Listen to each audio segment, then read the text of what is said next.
Bonjour. Ce dimanche, les Coptes orthodoxes fêteront Pâques entre espoir et inquiétude. Depuis la victoire des partis islamistes en Égypte, la minorité chrétienne craint une dégradation de son statut. Les Coptes trouveront-ils leur place dans cette nouvelle donne politique? On en débat juste après le reportage d'Alexandre Stern dans la communauté copte de Suisse.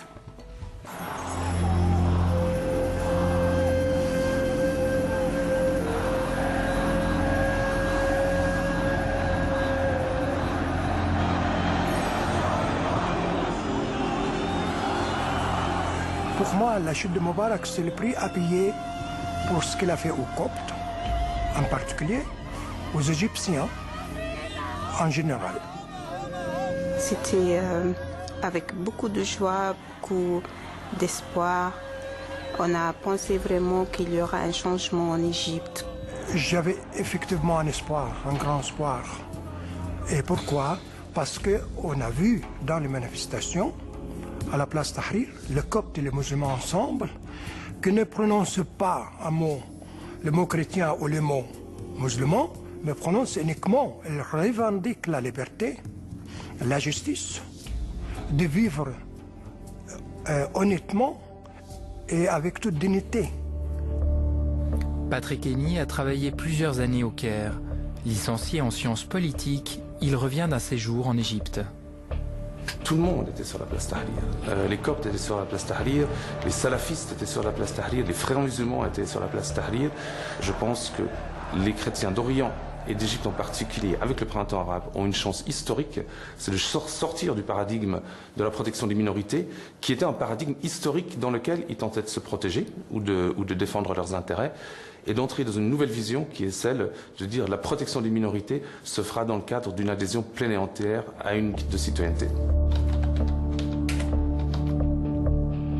Le Copte essaie maintenant de s'intégrer dans la vie politique, dans les différentes partis. Ils sont prêts à tout, à donner des sacrifices pour sauvegarder leurs droits. En tant qu'être humain, ils demandent que ça, d'être traités en tant qu'être humain selon les principes internationaux des droits de l'homme. Rien de plus, rien de moins. Les revendications des Coptes s'expriment sur fond de violences répétées. En octobre 2010, au Caire, une manifestation de Coptes dégénère. La police militaire intervient, bilan 3 morts côté police et au moins 16 manifestants coptes tués. En janvier 2011, une bombe à l'intérieur de l'église d'Alexandrie a fait plus de 20 morts.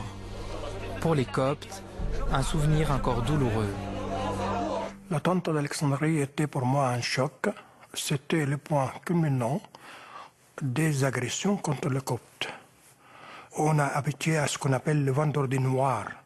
Le vendredi noir, c'est-à-dire les musulmans, après la prière de vendredi, quelque part en Égypte, ils l'attaquent de Coptes, soit un peu partout. J'étais réveillée le matin avec un téléphone des gens de l'église ici pour voir si ma famille va bien. Alors, j'avais rien entendu, c'était ce téléphone-là. Et quand j'ai entendu les nouvelles, j'étais comme une folle. On n'a jamais eu d'explosion dans l'église avant.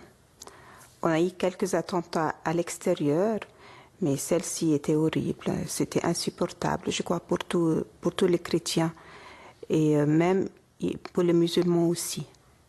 Cet attentat s'inscrit sur le fond d'une dégradation profonde des relations entre les communautés religieuses en Égypte. On est, depuis l'époque de Sadat, en train de cultiver l'esprit de la haine avec des textes dans les écoles. On se parle les gens.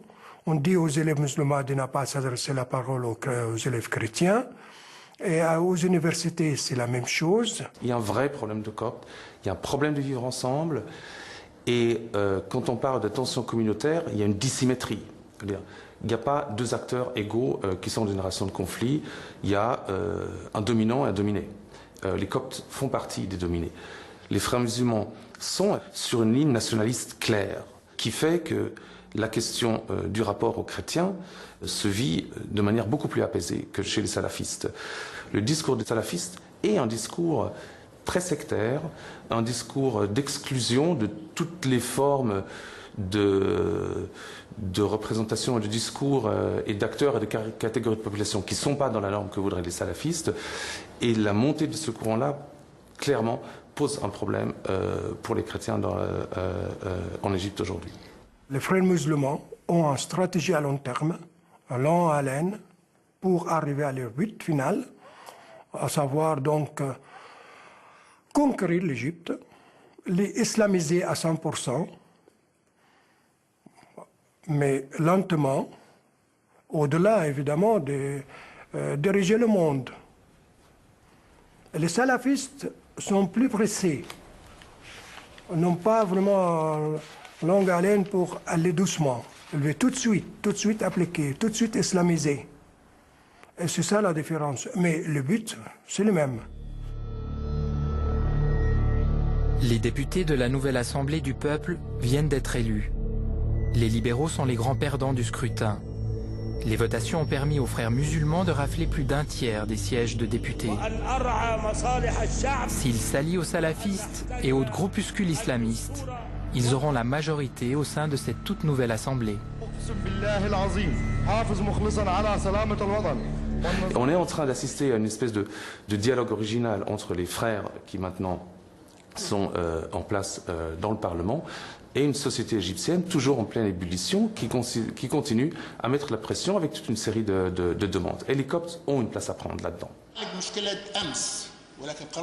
Sur le court terme, moi je m'attends évidemment à une permanence des tensions et des pressions sur les chrétiens. Sauf que moi je ne vois pas d'autre solution que l'investissement du champ politique.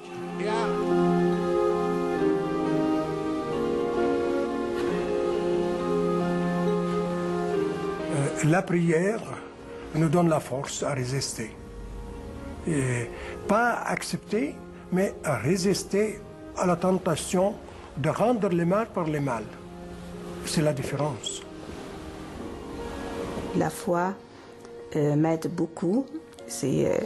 Il me tient, c'est ça qui me porte en fait, qui m'aide à supporter toute cette injustice. Et c'est ça aussi qui aide chaque copte. Parce que sans la foi, je crois qu'on aura échoué. On aura quitté peut-être l'Égypte depuis longtemps.